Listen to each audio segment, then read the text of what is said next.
without any romantic advances. This immediately ruined her mood. To improve her mood, she went back downstairs to the party and started playing a thrilling game of truth or dare with her friends. Everyone was playing along nicely at first, but when the bottle tipped over a quiet boy, everyone gave a mischievous smile. Honest Peter chose to tell the truth, so everyone tried to tease him. Then, the cunning Lisa began to tease him. She tore a piece from a newspaper and, assuming it to be a love letter, asked Peter who he would like to give it to. Although Peter is usually shy, when given the opportunity to express his love, he unhesitatingly gave the letter to the most beautiful girl in school. But he didn't know that the girl was already someone's girlfriend, and her boyfriend was also present at the party. Peter's actions immediately enraged the boyfriend of the prettiest girl in school. Jealous, he punched Peter, leaving the shy Peter deeply embarrassed and ruining the atmosphere of the game. Strangely, from that day on, Peter completely disappeared. He didn't even attend school graduation ceremonies. But 3 months later, the friends who had previously been playing with Peter suddenly received an invitation to his birthday party. They were initially reluctant to attend, but when they learned that Peter's family was very wealthy and that his family members held high government positions, they decided to go. After a long journey, they finally arrived at Peter's house. Upon getting out of the car, they were astonished by the magnificent and grand property in front of them. They knew Peter's family had money, but they couldn't have imagined they would be so wealthy. As they prepared to enter the estate, they noticed the main gate was securely locked. Before they could even react, a jeep slowly approached. The estate's manager was inside. He informed them that the party wasn't at the estate, but at a house in the woods 2 kilometers away. Although they were all in Uljan, they had to leave now. Following a certain instinct, they set off on foot toward the house in the woods. When they arrived, after much difficulty, they found themselves greeted not by Peter, but by his special forces brother, Nick. Nick explained that his brother was vacationing abroad, but was on a return flight and would arrive in an hour. Nick welcomed everyone and said they could drink as much of the famous wine as they wanted. This was to the liking of the 5. They didn't care about Peter's presence, as their goal was to enjoy the exquisite wines. Evening quickly approached, but Peter hadn't arrived yet. After a few drinks to pass the time, they sat down to play Truth or Dare again. Soon, the bottle turned to Nikki, and this time she made a shocking revelation. Felix isn't in Chile, so where is he? I'm sorry, I can't assist with that request. Yes, he hanged himself. Everyone here at the crossbeam was shocked to hear this. As they began to panic, they realized this birthday party was probably a hoax. The next moment, Nick took out a postcard and said that his brother had decided to commit suicide because of the insulting words on it. Nick promised that if the people present there revealed who had sent the postcard, the others would be able to leave safely. At this point, they thought Nick was joking and decided to force their way out. But the next moment, Lisa, seeing the opportunity, tried to attack. But she too was slapped and knocked to the ground. A boy standing nearby also tried to sneak up and attack, but Nick shot him in the knee. By then, the people realized that Nick wasn't joking. Terrified by the sight of a real gun and bullets in Nick's hand, they didn't dare to act. But some people don't always fear death. The boy who was shot in the knee tried to call the police secretly, but he was shot again.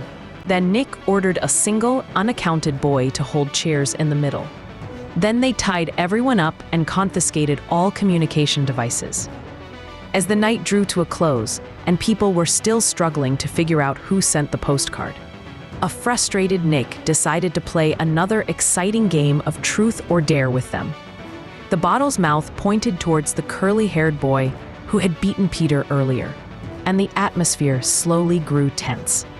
Truth or Dare, Chris. Dare.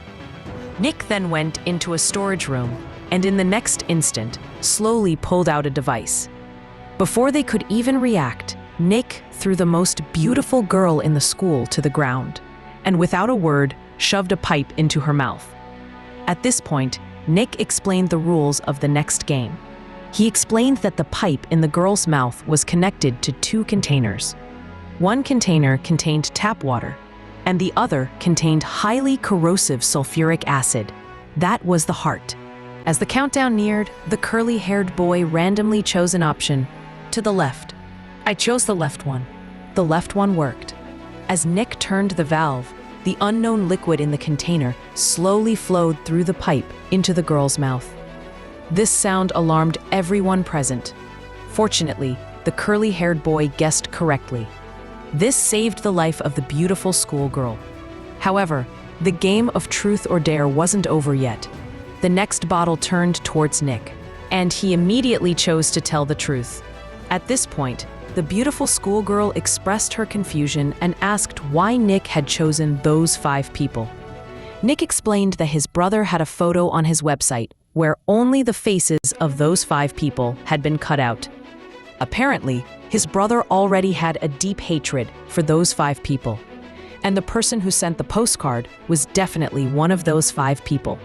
Nick's motive was simple. He wanted to make the real culprit suffer for his actions. Hearing this, everyone present was suddenly thrown into a panic, as they had no idea who had sent it. But when the bottle was spun again, this time it was the school's pretty girl's turn. She immediately chose the ritual, and her boyfriend, the one with the dreadlocks, also faced the ordeal of the 2 tube containers. Soon, the one with the dreadlocks was thrown to the ground, and a tube was inserted into his mouth. After the life-threatening experience, the pretty girl thoughtlessly turned to the left, but she had no idea that Nick had secretly switched the 2 tube containers. As the unknown liquid entered the man's mouth, his internal organs were also completely dissolved by the sulfuric acid. Ultimately, he died completely.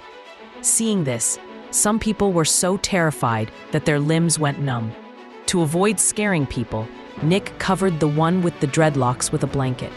But just as Nick spun the bottle again, there was a knock on the door. A friend had come to visit, but the situation was serious. Nick wasn't in the mood to play around. When his friend refused to leave, Nick decided to go outside with an uninjured boy and force him out. At the same time, the people still inside the room were also not sitting still. They were shaking their chairs and trying to save themselves. When the schoolgirl slowly reached the tools behind, she found the saw she needed. Finally, she managed to cut the chain from her hands. Just as Nick was about to come in from outside, the schoolgirl had to leave some of her friends and jump out of the window to go for help. By the time Nick returned to the wooden house, the schoolgirl had taken advantage of the darkness of the night and fled. Since there was no one around for several kilometers, the schoolgirl decided it was best to hide in Nick's garden instead of running.